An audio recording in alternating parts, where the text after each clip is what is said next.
Hi, everyone. Welcome to the first Dear Laura podcast, video series, whatever you want to call it, social media, popped on your social media episode. I am Laura, the founder of Front Office Rocks, and I am a dental office manager. And for many, many years, I've had lots of questions come my way, which is why I developed Front Office Rocks to address questions and help train your team.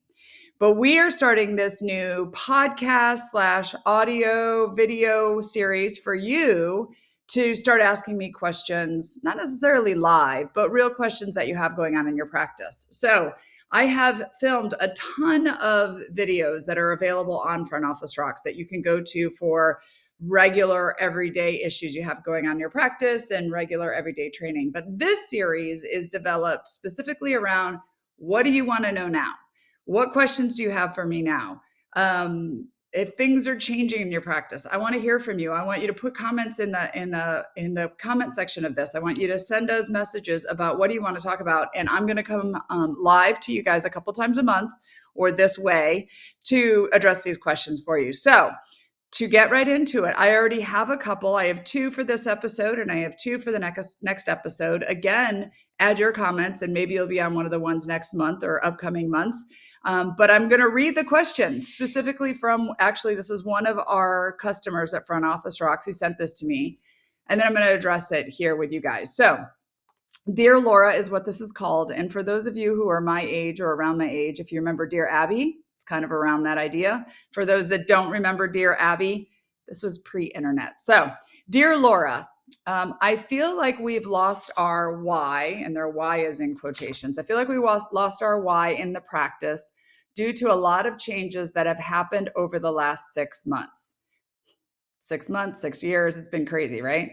Can you share some tips on how we can get back to remembering our why? Okay. And I put why in quotations if you're watching me. If not, I'm doing air quotes to talk about what they mean. So, like I mentioned, this is a current Front Office Rocks subscriber. They've done my training, they've seen me speak, so they know what I talk about when I'm talking about the why. But I'm going to back up for those of you who might not know and make sure we're all on the same page. So, the why actually comes from Simon Sinek, Start With Why.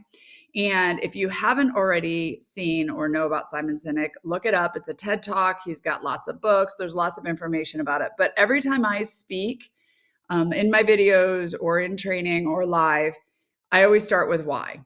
And that's what this office is asking about. So the why that they're referring to is your purpose, your reason, the thing that gets you up in the morning, that thing that gets you excited about going to the dental practice. It's the reason your office exists. Now, the why is different than your mission and vision statement. Those are great. You should have them. You should put them on the wall. You should share them on your on your website and with your patients. But the why is different. The why is that thing that gets you up and makes you go in every day and fight this fight, because we do tend to fight a fight. We are out there, working hard, dealing with crazy schedules, working in dark holes in people's mouths, dealing with insurance companies, hearing patients say to us all the time they don't like coming to the office, getting upset they have balances. Like, it's a fight that we're fighting, and not in a bad way, but it's a stressful career that we're in. So what is that thing that makes us do this every day? That's your why. Okay. That is the drive behind your practice. Now, every practice should have a why. Every dentist should have a why. If you are the owner dentist, your practice should be in line with your why. So basically, why did you become a dentist? Why did you start your practice? Why are you a pediatric dentist or an orthodontist? Like, what's the reason behind what gets you excited about the industry you're in? So that's your practice why. And then everybody on your team really should have a why. I mean, why did they become a hygienist? Why are they a dental assistant? Why do they want to work in the healthcare industry? Why do they love working in your practice? Like, what drives them to get up every day and give 100%? Now, everything starts with why, right? The how and the what are just the services we offer, the way we do things at our practice, our procedures, our policies, all of that. But the why is that energy. It's that motivation. It's that drive that keeps us going. Okay. So this practice is saying that they've lost a lot of their why over the last 6 months because there's been so much change. And that's not unusual. That's life, right? So my suggestion is, first of all, if the dentist or the office manager is sending this question to me, and I actually don't know who it is, but it's someone in leadership, the first question is, do you remember your why? Right? Are you having a problem getting motivated, being able to put words to it? Like if I came to you and you had 2 sentences, 3 sentences to tell me, the elevator pitch, why do you do what you do? Can you put it into words? Because if you in leadership don't have that drive, aren't remembering the why, aren't pushing through, then that's first step of you, right? We've got to really make sure as the leadership management team that we're really clear on our why. Then the next thing is to voice it, communicate, share it with the team on a regular basis, and make sure it drives your culture every day. So if you've had a lot of changes in the last 6 months, a lot of times that means turnover, new employees, people who've left, challenges with coming back from COVID and all that kind of stuff. The first step I would say is have a team meeting, right? Get everybody out of the operatory, get everybody out of the little dark holes that we work in, get everybody around a table, and let's just talk about our why, right? I envision this kind of like our team is fighting the fight every day, and we all have invisible arrows in our back. We all have these, whatever position we're in, we're dealing with patients, we're dealing with insurance, we're dealing with labs, we're dealing with whatever. And we all have these invisible arrows that we carry around in our back. And having a team meeting focused on why pulls those arrows out of our back.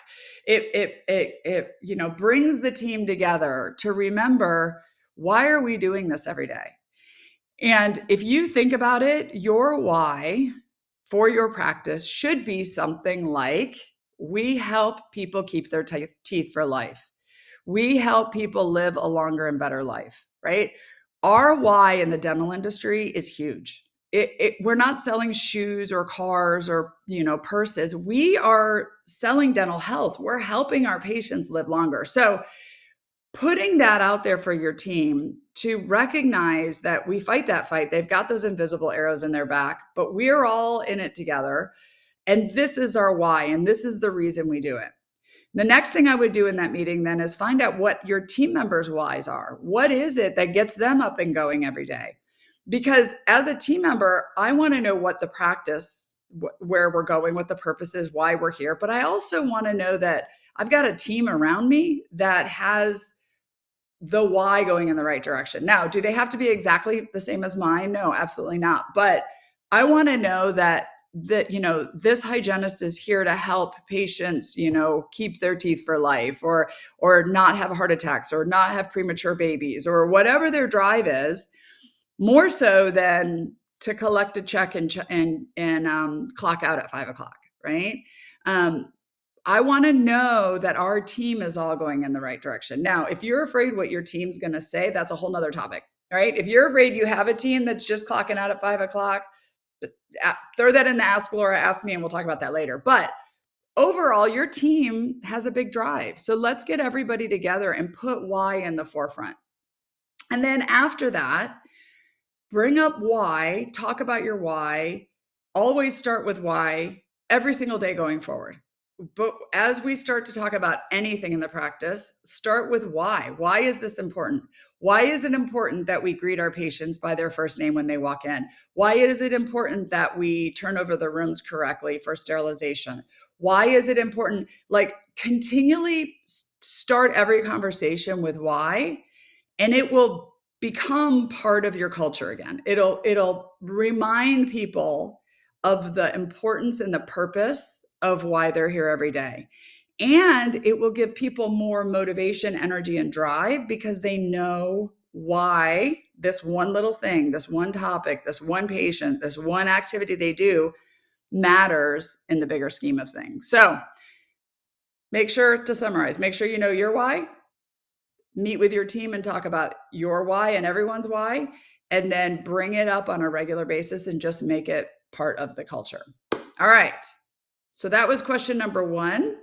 I have a lot of this information about why on my website. So if you haven't dug into this very much, come check us out at Front Office Rocks because I talk about it a lot. Let's go to question 2. All right. Dear Laura, I need my glasses. For those who are not watching me, I'm getting too old and now I need readers. I know that providing exceptional customer service is a great principle to strive for in a dental practice. However, I feel like the daily busy work has overtaken the importance of this. Thoughts on how to manage this? All right. So if you're listening to me for the first time, hi, welcome. I talk about customer service all the time and the importance of it. So let me talk about why customer service is so vital and then how I weigh it with the everyday activities. So our patients, I don't know if you know this or not, but our patients don't like to come to the dentist. Our patients don't like to have drills and needles in their mouths. Our patients don't like to pay thousands of dollars to have root canals and crowns and fillings. Like our patients don't love what we do, right? I know that might be a surprise for some of you guys, but many people don't like going to the dentist. Okay. So they don't know how to judge us on our dentistry because they don't really love coming to the dentist. They don't know what we do to them. And unless you hurt them or you do something, get them out of pain or you do something cosmetic, most of the time they're clueless as to what even is going on in their mouth, right? So patients don't know how to judge us because they don't know a good dentist from a bad dentist, a good hygienist from a bad hygienist. They don't love being there, right? They're going to find every excuse not to come. So it is even more so important in our industry that we provide amazing customer service because that's the only way patients know to judge us. Patients, you don't see people walking around the street going, oh, you should go to my dentist. Look at this amazing shade match. Look at this. For those who are listening, I'm pointing at my teeth going, look at this margin. This margin's amazing, right? In fact, I talked to somebody this morning who she said, you should go to my dentist. And I said, who's your dentist? And she told me, and I said, why? And she goes, they're so nice there. They're just so nice there. She has no clue if this dentist is any good, but they're so nice there, right? So customer service is the only way patients really know how to judge us. And customer service can make or break the experience for that patient. Customer service equals case acceptance because we are expecting our patients to come in and do dentistry with us, pay thousands of dollars to put drills and needles in their mouth, and they don't like what we do. So if we don't provide great customer service, that's just one more reason for them not to come to us, right? So I feel that every office can offer 3 types of customer service. There's amazing customer service, there's average, and there's awful. If you're listening to this, I'm pretty sure your practice is not awful because you're taking time to watch or listen to this, that you're probably average or amazing. But if you're just average anymore, that's not okay. You can't just hang a sign on the outside and say dentist and then be average. We're expecting our patients to pay more than ever to come to our dental offices. We need to give our patients amazing customer service because that's how we're going to get our patients to get their dentistry done, right? That's how we're going to get our patients to go tell more patients about us. That's how we're going to get our patients to feel like we're a good dentist from customer service. So I got off my soapbox there, all about customer service. Now, we have to weigh what we do, our day-to-day activities. In this case, they say our daily busy work. I love that word. Our daily busy work is overtaking the importance of customer service. We have to get our jobs done, right? I have to file insurance claims. I have to turn over rooms. I have to sterilize instruments. I have to answer the phone. But I shouldn't be doing this in lieu of good customer service. So, what does that mean? First of all, it means defining customer service for your practice. What does customer service mean for your practice? Because when I say the word customer service, it's kind of vague, right? For one person, that means Walmart. They greeted me when I walked in. And for another person, it means private shopper at Nordstrom. So what is customer service for your practice? And really define it, right? Customer service is not much more than, it depends on your practice, but "Hi, Mrs. Jones, welcome back to the practice," and shaking their hand and offering them a cup of coffee and letting them know about your Wi-Fi and we'll be right with you. And how was your day today? It doesn't mean we have to do some big thing. It just means making the person feel like a person, right? So define truly what customer service is for your practice, okay?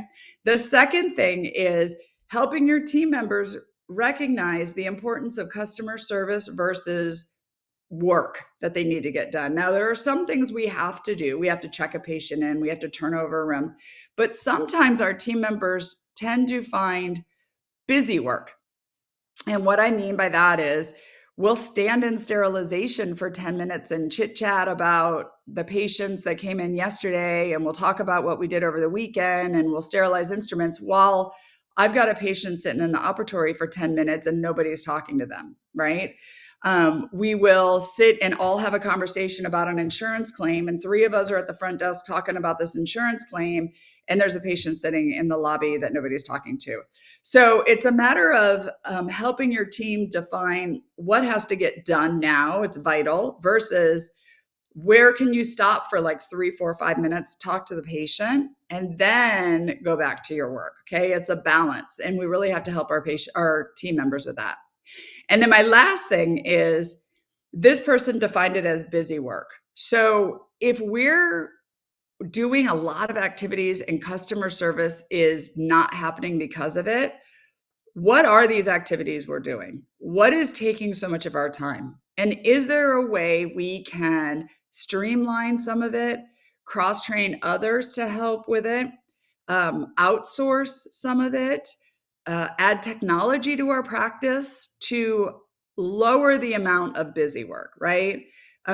Submitting claims, for example. I mean, you should be 100% technology savvy, submitting claims electronically. It shouldn't take what it used to take in the old days.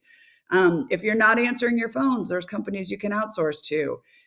If you're falling behind on AR calls and your front office team members, the only one doing it, cross-train a dental assistant to jump in and help, or let your person up front go back and make calls and have your dental assistant greet patients for a little while. So get creative around it, because if busy work is in the things we do every day is taking priority over the patients, and we understand that patients value the customer service, they if we want our patients to accept treatment with us, stay with us, refer to us, customer service is needed. If we keep busy and do our busy work over customer service, what's going to happen is this busy work that gives us a job is required that we have patience. And if our patients start feeling like a number instead of a person in your practice, they can very easily go somewhere else. And if they go somewhere else, we no longer have busy work left, if that makes sense. Okay. So making sure that your team understands it, define customer service. Let's look at what's happening in the practice that's keeping people busy and how we can get more efficient with it, cross train, more helping them understand what's a priority and what's not. And then let's look at other resources to streamline and get support so that we're not just quote unquote busy, but we're actually balanced with customer service and our day-to-day activities. So hopefully, as you can tell, I love this stuff and I want more questions from you. So if you loved this first episode, give us a thumbs up, a yay, a chat, put something in the comments, smiley face, wherever you are, honk your horn if you're driving down the street on the way to work, whatever, so I can feel your energy all the way over here in California. And then put more comments and questions for me in here. I would love to address them. If you need more help, come over and check us out at Front Office Rocks. We have a plethora of stuff over there. And thankfully, I'm back on the road again. So come check me out at a live event. And on that note, I'm going to leave you guys to go fight the fight. Have a great day. Remember, patients judge us on their experience. Go give them an amazing experience. And I will see you next time on Dear Laura. Have a great day, everyone.